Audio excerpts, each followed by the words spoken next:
Hello बच्चों, very very good morning to all of you. तो कैसे हैं आप लोग? बहुत अच्छे। पढ़ाई लिखाई मस्ती में चल रहा होगा क्या? कहीं कोई प्रॉब्लम, कोई इशू नहीं होना चाहिए।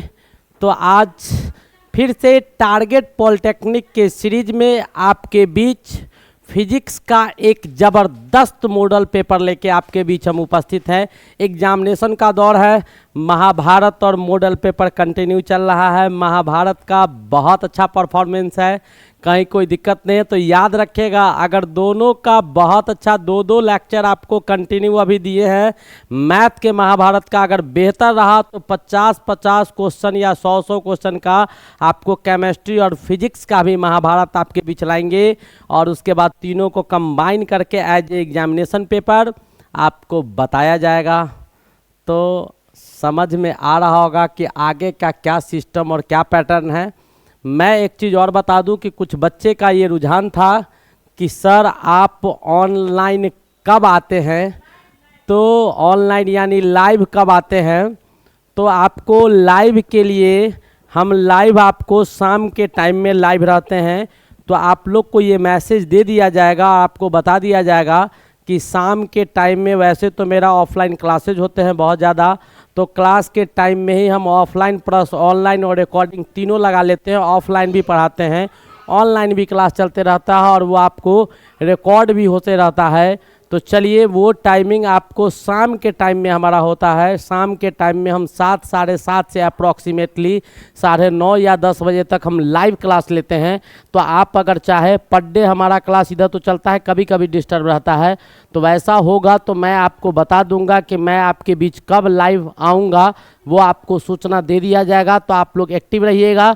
तो लाइव भी आप लोग को पढ़ाएंगे। आप लोग लाइव अगर चाह रहे हैं कि पढ़े, तो मेरी भी कोशिश है कि आपसे डायरेक्ट हमारी बातचीत हो, उस समय और आनंद आएगा। फेस टू फेस सामने रहेंगे, बिल्कुल कैमरा के सामने तुम भी होगा, हम भी होंगे, सामने देखेंगे, सारा वार्तालाप होगा, बहुत सारे कॉन्सेप्ट आपके बीच होंगे, सारे को क्लियर करते हुए आगे बढ़ेंगे तो पढ़ने में और भी मजा आएगा। क्या? तो चलिए आज का ये लेक्चर स्टार्ट करते हैं। जो फिजिक्स का लेक्चर है, बहुत ही इंपॉर्टेंट लेक्चर आपके बीच। एक से एक क्वेश्चन अभी तक बेटा जैसे जैसा जिस टाइप का हमने क्वेश्चन किया है, उसमें बहुत ज़बरदस्त क्वेश्चन आपको हम इसमें लाए हैं। एक भी क्वेश्चन आपको ऐसा नहीं होगा जो आपको ये फीलिंग दिलाएगा, एहसास दिलाएगा कि सर लेके आए हैं बहुत ही बेहतरीन question. A to Z question, एक एक क्वेश्चन इसका बेहतरीन होने वाला है। यानी प्रत्येक question, each and every question is unique. इस सेट का each and every question is unique, प्रत्येक क्वेश्चन इसका यूनिक होगा। यूनिक कहने का मतलब क्या, हाई लेवल और टफ लेवल का नहीं, आपके पॉलिटेक्निक का ही क्वेश्चन है। Each and every question is unique, प्रत्येक क्वेश्चन आपको अद्वितीय होगा, बिल्कुल अद्वितीय होगा, कहीं से कोई डाउट नहीं है। तो चलिए इस लेक्चर में आप लोग हमारे साथ बनना शुरू कीजिए। लेकिन एक चीज़ याद रखिएगा कि इस लेक्चर में आगे बढ़ने से पहले मैं आपको बार बार रिमाइंड करवाता हूँ, शारदा क्लासेज का यूट्यूब चैनल बहुत जल्दी सब्सक्रिप्शन के करीब पहुँचने वाले हैं। विदिन 2 मंथ जो है, सो हम लोग 2 महीना के अंदर यहाँ तक अचीवमेंट गेन किए हैं। तो ये कम बड़ी चीज़ नहीं है, ये आप लोग का सहयोग से हुआ है। तो फटाफट 2 मिनट लगेगा, सब्सक्राइब करो, लाइक करो, शेयर करो और स्टार्ट करते हैं आज का हमारा पहला क्वेश्चन जो हमारे पास है। वो ध्यान से देखिएगा क्या है क्वेश्चन। हमारा पहला प्रश्न जो आपके बीच उपस्थित है, वो प्रश्न है, कहता है किसी स्थान पर नमन कोण का मान 0 डिग्री। नमन कोण का मान कितना दिया हुआ है? 0 डिग्री सेल्सियस दिया हुआ है। 0 डिग्री दिया हुआ है, सेल्सियस कहते हैं। 0 डिग्री दिया हुआ है। पृथ्वी के चुंबकीय क्षेत्र में क्षेत्र का क्षैतिज घटक आपका H है। और कहता है कि ये जो आपका दिया गया है वो कितना टेस्ला है? तो 4 × 10⁻⁵ टेस्ला है। कहता है कि उस स्थान, यानी कहता है कि किसी स्थान पर नमन कोण, यानी किसी भी पार्टिकुलर स्पेस पर, किसी भी पार्टिकुलर स्थान पर, पार्टिकुलर पोजीशन पर, पार्टिकुलर एरिया पर, विशेष स्थान पर आपको कहता है कि नमन कोण का मान 0 डिग्री सेल्सियस है और पृथ्वी के चुंबकीय क्षेत्र का क्षैतिज घटक H है और वहाँ पर आपको कितना 4 × 10⁵ टेस्ला है। कहता है कि उस स्थान पर पृथ्वी के चुंबकीय क्षेत्र, उस स्थान पर, किस स्थान पर, जो स्थान का हम चर्चा कर रहे हैं, उस स्थान पर पृथ्वी के चुंबकीय क्षेत्र का ऊर्ध्वाकार घटक आपको भी दिया हुआ है एवं पूर्ण तीव्रता जो है वहाँ का वो आपको कितना दिया हुआ है, तो आई का मान क्रमशः क्या होगा, यानी आपको उसी क्षेत्र जिस क्षेत्र का दो चीज़ दिया हुआ है, नमन कोण आपको 0 दिया हुआ है, वहाँ का पृथ्वी का चुंबकीय क्षैतिज घटक h है, आपको इतना दिया हुआ है, तो आपको पूछ रहा है वहीं का चुंबकीय क्षेत्र का ऊर्ध्वाकार घटक भी का मान क्या होगा और वहीं पर आपका आई का मान क्या होगा। ये दो क्वेश्चन आपके बीच रखा गया है और आपको बताना है कि ये भी और आई का मान क्या होगा। तो फटाफट बताइए। मैंने बताया था कि इस सेट का प्रत्येक each and every question is unique question, प्रत्येक क्वेश्चन इसका यूनिक क्वेश्चन है। शायद ये भी क्वेश्चन आपके बीच पहली बार आपको दिखाई दे रहा होगा।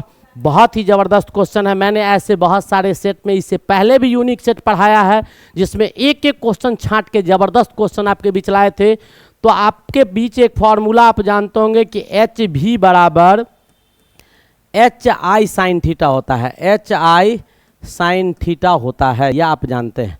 एच भी बराबर एच आई साइन थीटा होता है, जहां पर एच भी जो आपका दिया हुआ है ये चुंबकीय क्षेत्र का क्षैतिज घटक है और एच आई जो दिया हुआ है उस क्षेत्र का जो करंट है और उसका जो नमन कोण थीटा है वो थीटा का साइन का मान होता है और वो 0 डिग्री दिया हुआ है, यानी इसका मान बेटा क्या हो जाएगा, 0 हो जाएगा। ये आपको क्लियर हो गया। यहाँ तक आपको प्रॉब्लम है, आप एक बार देख लेंगे कि यहाँ तक आप क्लियर होते जा रहे हैं, बिल्कुल होते जा रहे हैं। अब आपको पूछा क्या जा रहा है, तो एच भी का मान हमको निकल गया, यानी भी का जो वैल्यू आया वो आपको 0 आ गया, भी का वैल्यू 0 आ गया। तो ये ऑप्शन आपका गलत हो गया। मैं आपको एक एक करके दिखाने जा रहा हूँ, देखते रहिएगा।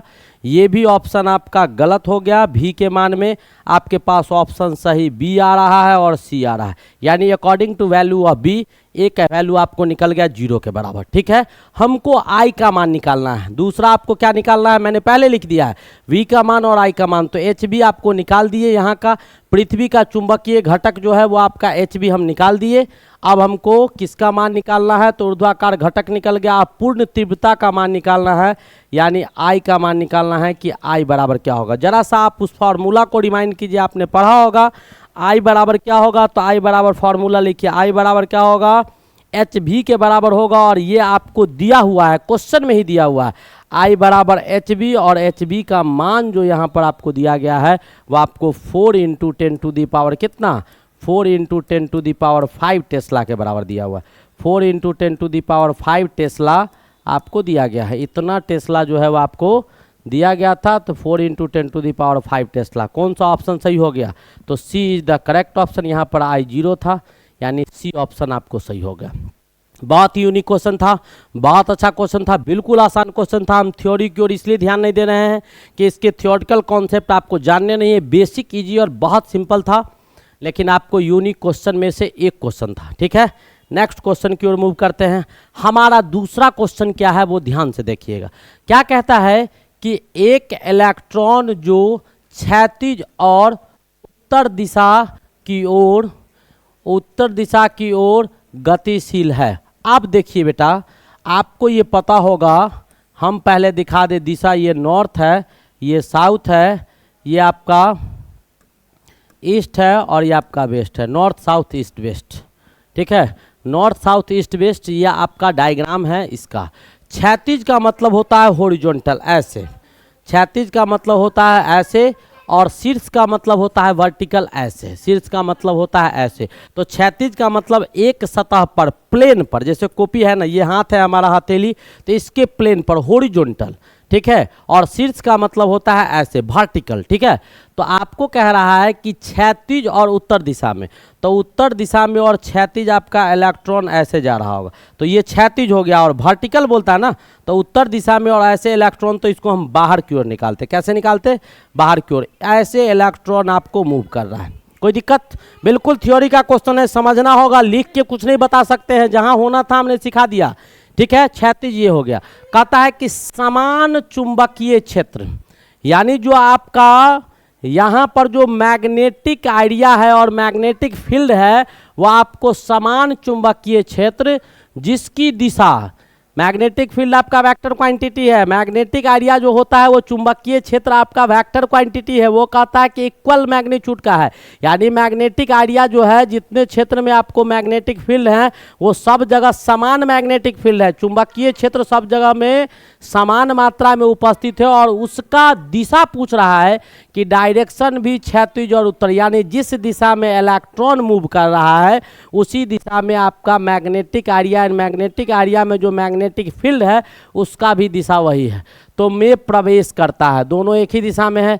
यदि पृथ्वी के चुंबकीय क्षेत्र और गुरुत्वाकर्षण क्षेत्र, यानी पृथ्वी का मैग्नेटिक एरिया और आपका ग्रेविटेशनल एरिया, पृथ्वी का जो हमारे अर्थ का जो मैग्नेटिक फील्ड होता है और अर्थ का जो ग्रेविटेशनल फील्ड होता है वो भी उसी दिशा में है, यानी उसका मान आपको दे दिया है नगण्य। अगर इसका मान कुछ होता, पृथ्वी के चुंबकीय क्षेत्र का और पृथ्वी के ग्रेविटेशनल एरिया का, गुरुत्वाकर्षणीय क्षेत्र का अगर कुछ मान होता तो इस पर कुछ प्रभाव पड़ता, इसके दिशा अलग होते तो भी इस पर कुछ प्रभाव पड़ता है। लेकिन इसका मान, ये दोनों चीज का मान, यानी पृथ्वी का क्या सब, पृथ्वी का नगण्य क्षेत्र, इसका भी मान क्या दे दिया गया है, जरा ध्यान से आप देखेंगे तो समझ में आएगा।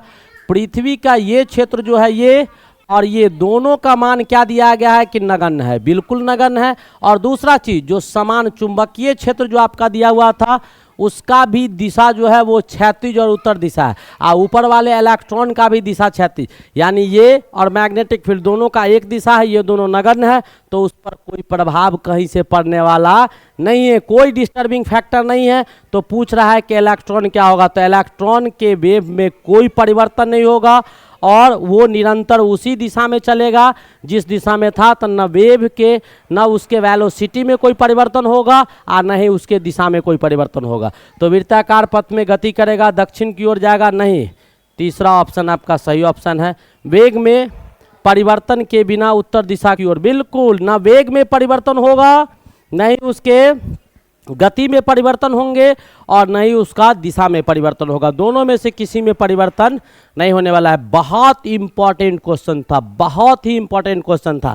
मैंने आप लोग को अगर नहीं पता होगा तो मैं आपको बता दूं कि कोई भी पार्टिकल्स, जैसे इलेक्ट्रॉन आपका कैथोड रे एक्सपेरिमेंट में जब पढ़ाया था, आप लोग को ज़्यादा दिक्कत होगा तो डिस्कवरी ऑफ इलेक्ट्रॉन, वहाँ पर टॉपिक देख लीजिएगा कि कैथोड से जब कैथोड रे जाता है, ये भी आपका इलेक्ट्रॉनिक पार्टिकल्स होता है, ठीक है। और इसको जब मैग्नेटिक फील्ड में ले जाते हैं, ऐसे करके मैग्नेटिक फील्ड में ले जाइएगा, ये नॉर्थ पोल है, ये साउथ पोल है, इसको अगर ले जाइएगा इसमें 90 डिग्री पर आप लगाइएगा तो ये इसका डायरेक्शन जो है वो ऐसे नहीं जाकर ये इधर की ओर ऐसे आ जाता है, इसके दिशा क्या हो जाते हैं, चेंज कर जाते हैं। यहाँ पर हो रहा है, नहीं हो रहा है, सेम ही दिशा में था।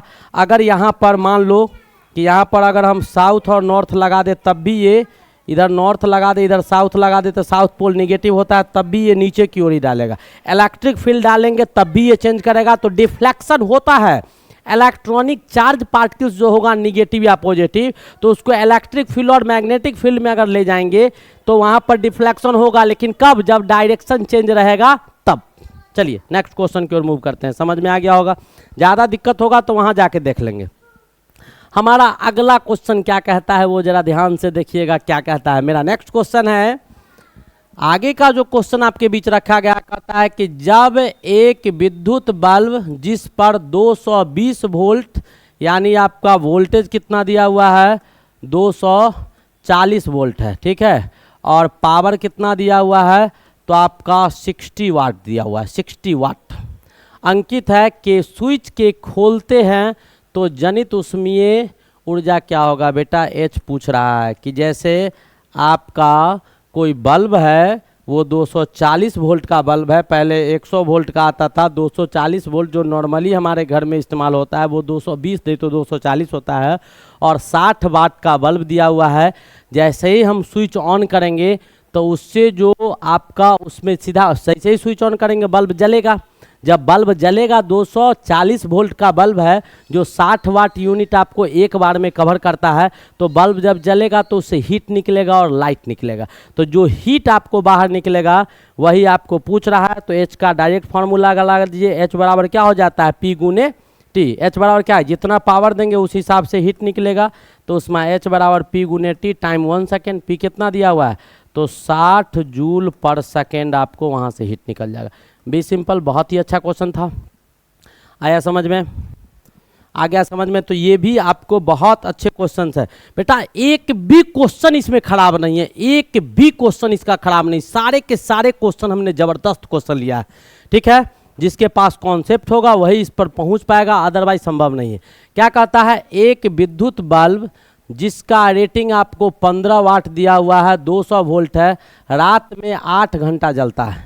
ठीक है, यदि एक यूनिट जिसको 1 किलोवाट पर आवर बोलते हैं, बिजली का कीमत आपको 1 रुपया दिया गया है, तो विद्युत बल्ब द्वारा खपत की गई विद्युत ऊर्जा का कितना कीमत क्या होगा। तो पहले तो आपको निकालना होगा कि आपका एक बल्ब है जिसका रेटिंग 15 वाट का बल्ब लिए हैं, अभी तो 15 वाट, 9 वाट, 20 वाट, 30 वाट यही चलता है, लेकिन आपके सामने जो हम बल्ब लगाए हुए हैं वो 60 वाट का बल्ब है, और सारे के सारे एलईडी 20-30 बल्ब आपके सामने चमक रहा है। तो रात में भी 2-3 बजे के टाइम में भी बिल्कुल लग रहा है कि हम दिन दोपहर में खड़े हैं।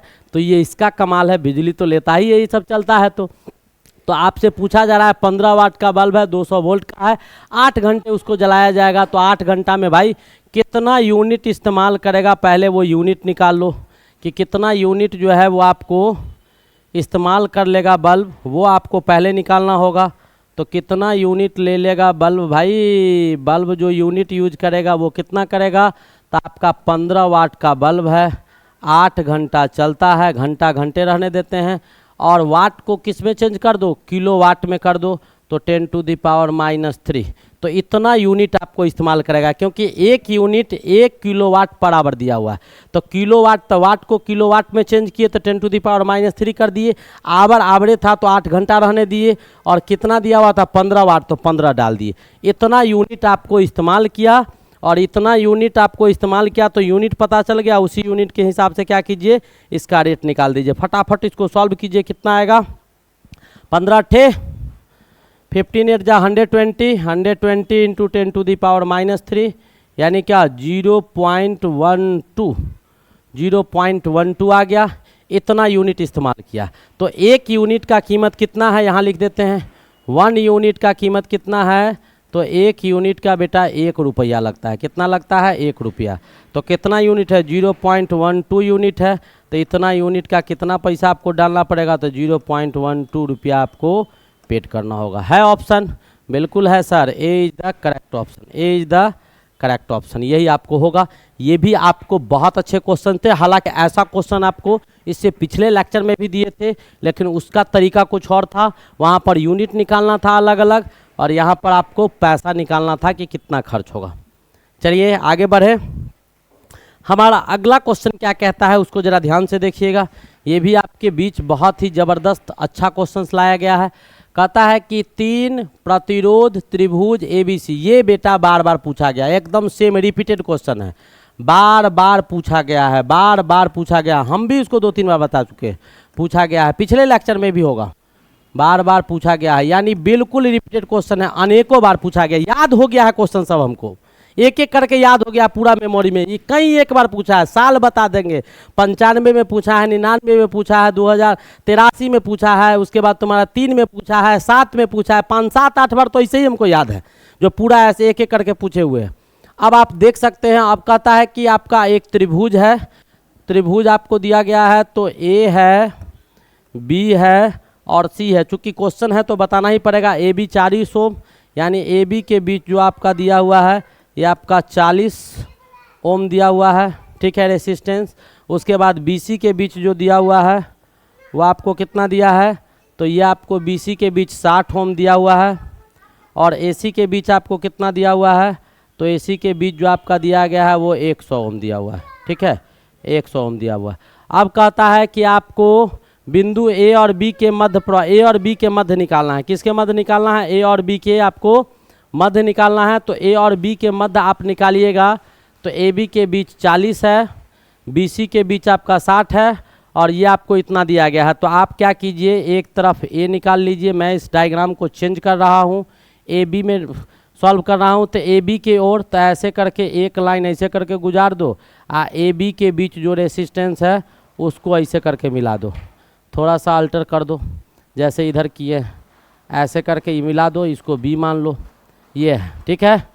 और इसके बाद ए बी के बीच में सी भी है, तो आपका ए बी के बीच में ए बी तो इसको ले लिए, अब बचा ये, तो इसमें 2 गो है, तो ऐसे करके यहाँ ले चलो ऐसे करके, और यहाँ से एक रेसिस्टेंस लो ऐसे, और यहाँ से एक रेसिस्टेंस लो ऐसे, और इसको ऐसे मिला दो। ये आपको बीच में एक पॉइंट मान लो सी, ए सी के बीच जो रेसिस्टेंस था वो कितना था, तो 100 ओम, ये आपका कितना है, तो 40 ओम, और ये आपको कितना दिया हुआ है ए सी के बीच में, और बी सी के बीच में जो है वो आपको 60 ओम है। अब आपको समझ में आ रहा होगा, उम्मीद है बहुत सारे बच्चे हमारे समझ के बना भी रहे होंगे।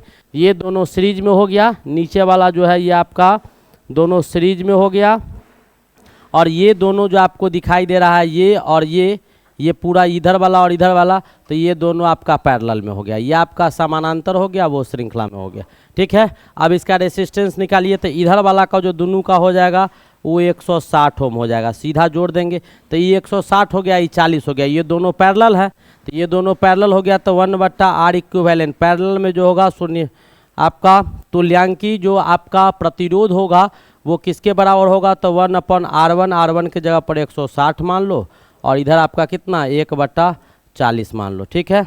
अब इसका 40 160 का निकाल दो डायरेक्ट, तो 40 160 और 40 का निकाल दीजिए। अब इतना क्या करें, डायरेक्ट कर देते हैं, ठीक है। इसको डायरेक्ट R इक्विवेलेंट यहाँ से निकालिएगा, हमने इसे पहले भी आपको सिखा दिया है, तो डायरेक्ट R इक्विवेलेंट निकालिएगा तो सीधा गुना कर देंगे, R1 इंटू R2 यानी क्या 160 गुने 40 कर देते हैं, और बट्टा क्या हो जाएगा 160 प्लस 40, 160 प्लस क्या हो जाएगा 40, बी सिंपल। अब इसको सॉल्व कर दीजिए, जैसे ही आप सॉल्व करेंगे वैसे ही आपको आंसर निकल जाएगा।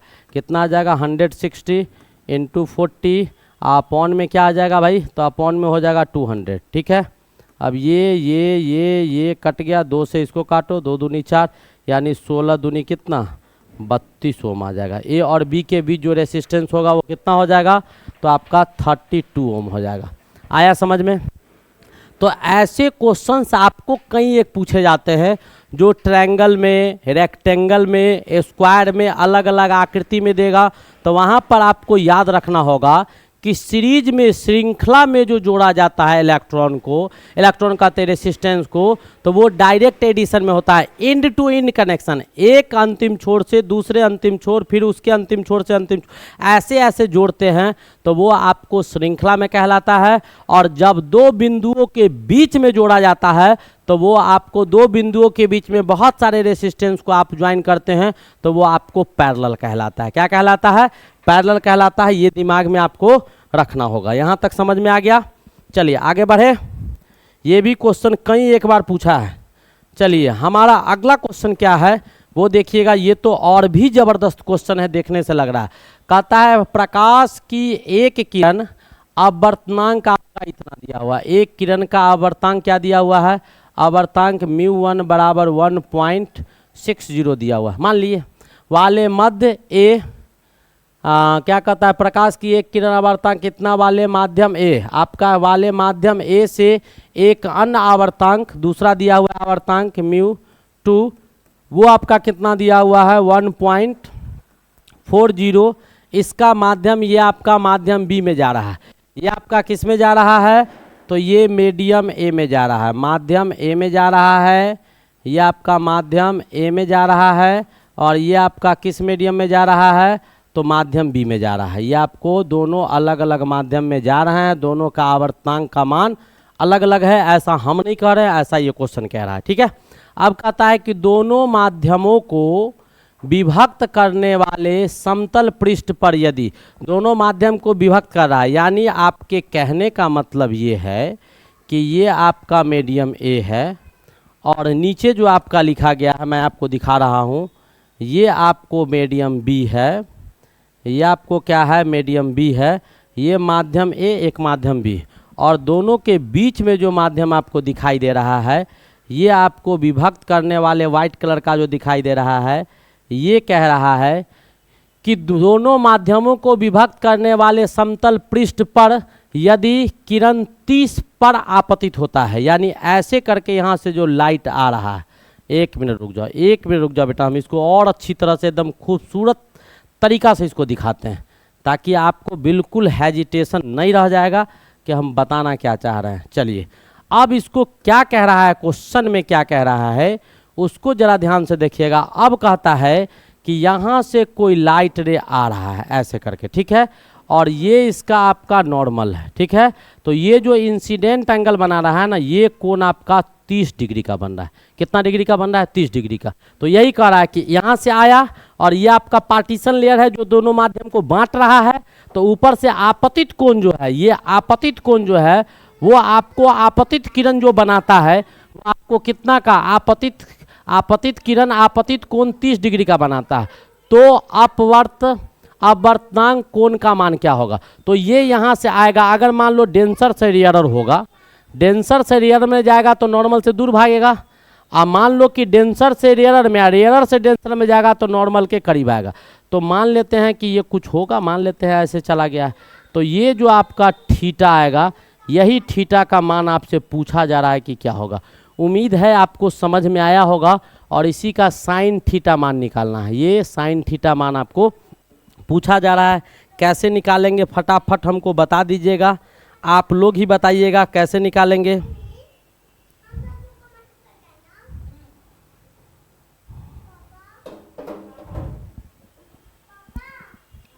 अब देखिए बहुत आसान है। हमारे पास μ1 बट्टा μ2। μ1 क्या है? माध्यम ए है। तो माध्यम ए में कितना डिग्री का कोण बन रहा है? माध्यम ए में आपका कितना डिग्री का कोण बन रहा है? माध्यम बी। तो इसका जस्ट उल्टा। तो ये μ1 क्या होगा? तो ये साइन थीटा बटा क्या हो जाएगा? साइन कितना डिग्री? 30 डिग्री। हो तो गया, बस यही कहानी था। Sine theta upon sine 30 degree. देखो क्या आया। अब फटाफट वैल्यू डाल के सॉल्व करो। तो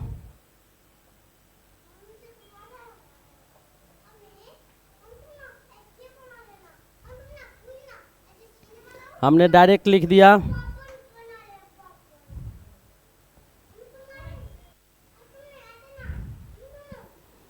साइन थीटा अपॉन साइन 30। तो साइन थीटा का मान कितना होगा? डायरेक्ट निकालो। डायरेक्ट साइन थीटा, ये आपका फ्रीक्वेंसी का फॉर्मूला होता है एंगल में, ठीक है। आवर्तांक का फॉर्मूला जो होता है वो आपको एंगल में होगा, मैग्निफिकेशन का। तो क्या हो गया? साइन थीटा बराबर क्या होगा? μ1 बट्टा μ2 यानी 1.60 अपॉन 1.40 गुने कितना? Sine 30 degree. साइन 30 डिग्री है ऑप्शन। तो 1.6, हाँ, तो ये 0 को काट दो। अब आया क्या हमारे पास? 1.6 बट्टा 1.4 गुने साइन 30 डिग्री, यानी B is the correct option. यही ऑप्शन होगा। आ गया। तो ये भी एक क्वेश्चन था जो आपके बहुत ही ज़बरदस्त और बहुत अच्छे क्वेश्चन थे। मैं बार बार कह रहा हूँ बेटा, एक एक क्वेश्चन इस सेट का महत्वपूर्ण है। एक एक क्वेश्चन आपको चुन चुन के क्वेश्चन को लाया गया है, ठीक है। आगे बढ़े, नेक्स्ट क्वेश्चन की ओर मूव करते हैं। हमारा अगला क्वेश्चन क्या कह रहा है? हमारे पास क्वेश्चन है, एक वस्तु एक अवतल दर्पण के सम्मुख फोकस तथा वक्रता केंद्र के बीच में रखी गई है तो इसका प्रतिबिंब दर्पण द्वारा बनेगा। अवतल दर्पण है बेटा, अवतल दर्पण कॉनकेव आपका ये दर्पण है। ध्यान से देखिएगा, मैं आपको डायग्राम बना के ही दिखा देता हूँ। वैसे मैं तो लाइट आप लोग को बहुत पढ़ाया। अब इसमें क्या करेंगे कि आप एक प्रिंसिपल एक्सिस खींच दीजिए। ये आपको मुख्य अक्ष है, प्रिंसिपल एक्सिस है। ये आपके ध्रुव यानी पोल है, ठीक है। ये आपका प्रिंसिपल फोकस है और ये आपको सेंटर ऑफ कर्वेचर यानी वक्रता केंद्र है, ठीक है। कह क्या रहा है कि वस्तु को कहाँ रखा गया है? एफ और सी के बीच रखा गया है। चलिए डालते हैं, डालना शुरू कीजिए, सोचिए मत। यहाँ कोई ऑब्जेक्ट आपका ए रखा गया है, ठीक है, जो इन दोनों के बीच है। तो ऐसे आपको कोई आदमी खड़ा है, कोई पर्सन आपको यहाँ खड़ा है, तो इसका इमेज कहाँ बनेगा? वही आपको तो एक तरीका है, समानांतर जो जाएगा। किसके समानांतर? मुख्य अक्ष के समानांतर जाएगा। तो वो वापस किससे होगा? तो फोकस से होके आपको वापस जाएगा, ये आपको पता है। और दूसरा यहाँ से पोल पर डालिएगा तो जितना एंगल ये आई बनाएगा उतना ही एंगल आर बना के ही वापस भी होगा।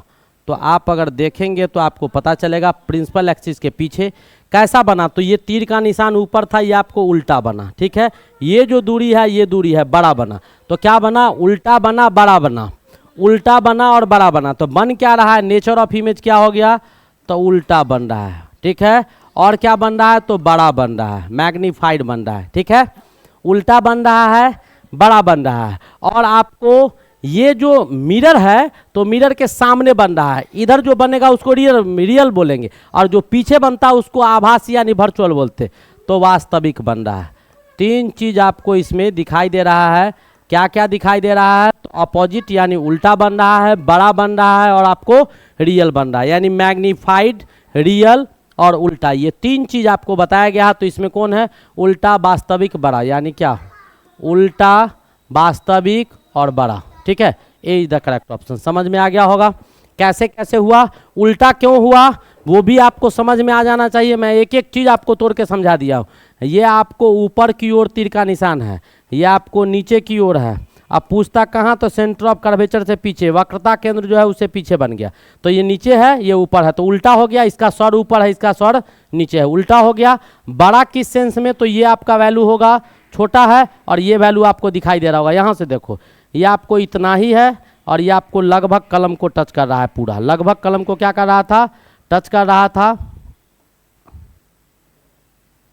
ठीक है, लगभग क्या कर रहा था? कलम को टच कर रहा था। ठीक है, तो ये आपको बना ऐसे। ठीक है, और रियल क्यों बन रहा है? क्योंकि मिरर के आगे बन रहा है, मिरर के पीछे नहीं बन रहा है। समझ में आ गया होगा। चलिए आगे बढ़े, नेक्स्ट क्वेश्चन की ओर मूव करते हैं। हमारा अगला क्वेश्चन क्या कहता है? हमारे पास जो अगला क्वेश्चन है वो भी बहुत इंपॉर्टेंट क्वेश्चन है बेटा। एक एक क्वेश्चन जबरदस्त लाए। मैं बार बार कहता हूं इस लेक्चर को बीट मत करो, एकदम शुरू से लास्ट तक बने रहो। एक एक क्वेश्चन जबरदस्त है इसका।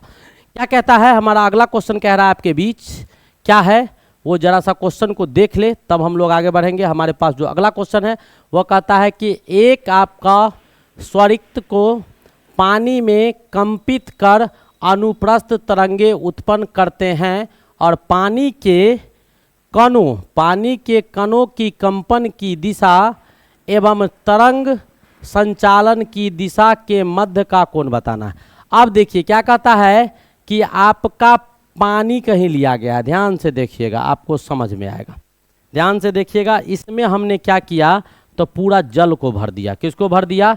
जल को भर दिया। जल का आपका उजले होता है इसे करके, वैसे तो उसका कलर क्या होता है वो आपको पता होगा। समुद्र के पानी, इधर पानी हल्का सा नीला कलर पर होता है। ठीक है, क्यों होता है वो अभी जानना जरूरी नहीं है। चलिए फटाफट फटाफट भर दिए, भर गया, भर दिए। अब क्या कहता है? एक स्वरित्र को पानी में कंपित कर अनुपस्थ तरंगे उत्पन्न करते हैं। अब इसको क्या करते हैं कि इसको पानी को कंपित करवाते हैं, वाइब्रेट करवाते हैं। पानी को क्या करवाएंगे? वाइब्रेट करवाएंगे। बेटा ध्यान से देखिएगा कैसे कंपित करेगा, अभी बहुत कुछ सिखाएंगे। एक एक क्वेश्चन बहुत इंपॉर्टेंट क्वेश्चन है। हम चाहे तो आपको ऑप्शन दिखा के भी काम चला सकते हैं, मेरे लिए कोई बड़ी चीज़ है। जैसे सब करता है 100-200 क्वेश्चन लाया, 1 घंटा में आपको दिखा दिया, वाह वाह क्या बात है, बहुत अच्छा है। बेटा ऐसे नहीं कुछ होता है, ऐसे नहीं कुछ होता है। इतना करने के लिए इसीलिए तो पॉलिटेक्निक पास करके पॉलिटेक्निक पढ़ाने के लिए आ गए हैं। तो ऐसे थोड़े होगा, ऐसे नहीं होता है। इंटर पास करके बच्चा अगर इंटर पढ़ाएगा तो उसकी क्वालिटी क्या होगी? यूपीएससी का तैयारी करोगे तो बीपीएससी निकलना बहुत आसान है। बुड़बक बच्चा भी अगर मान लो कोई बच्चा पहला में फेल किया, दूसरा में फेल किया, तीसरा में फेल किया, चौथा में फेल किया, लगातार वो नीचे से फर्स्ट आ रहा है, और बच्चा क्लास जंप करते भी चला जाएगा। और लेकिन एक समय बच्चा 9वां तक फेल करके बच्चा अगर 10वां में चला जाता है तो भी उस बच्चा को अगर पहला को पढ़ाने के लिए दिया जाए तो बहुत अच्छी तरह से पढ़ाएगा।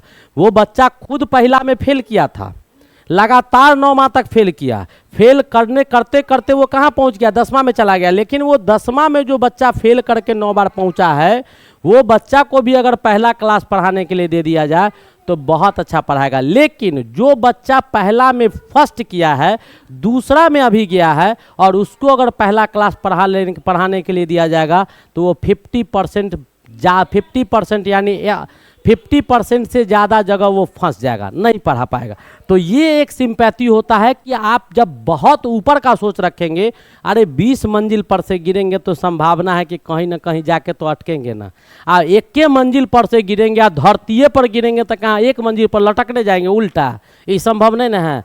तो जो हायर लेवल का एडुकेशन गेन किया है तो वो तो उस लेवल का कॉन्सेप्ट आपको देगा ही।